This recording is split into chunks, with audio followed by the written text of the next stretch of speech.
即马网络媒体使用是愈来愈普遍，一寡假消息、诈骗资讯百款，影响民众判断。政府有推动5招要打击诈骗。安那台北市市民量化研究协会就举办论坛，邀请各界代表做伙讨论看卖有啥物方法会当打击诈骗、分辨假消息。上面是真的粉砖，下面26个都是在脸书上被冒用的假的粉砖。我们要了解这些所谓境外巨擘，它就是法遵义务。社群媒体顶悬不时都会看到有名的人向分享财经的资讯，结果口罩拢是假，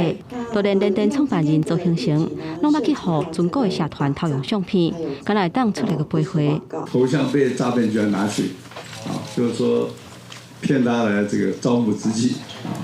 所以这个机会再跟大家讲一下，我不会干这种事。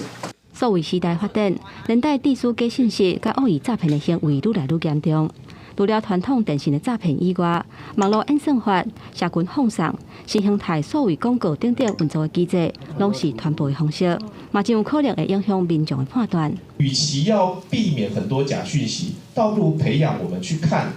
有可信度高的媒体。如果你是在一个高度同质的社群接触到的讯息，很可能会让我们从众，而这些讯息背后有可能是有人想要做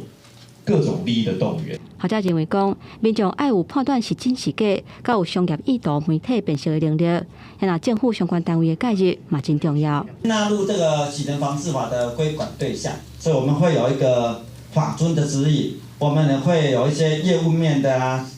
协助。我们做的一定不够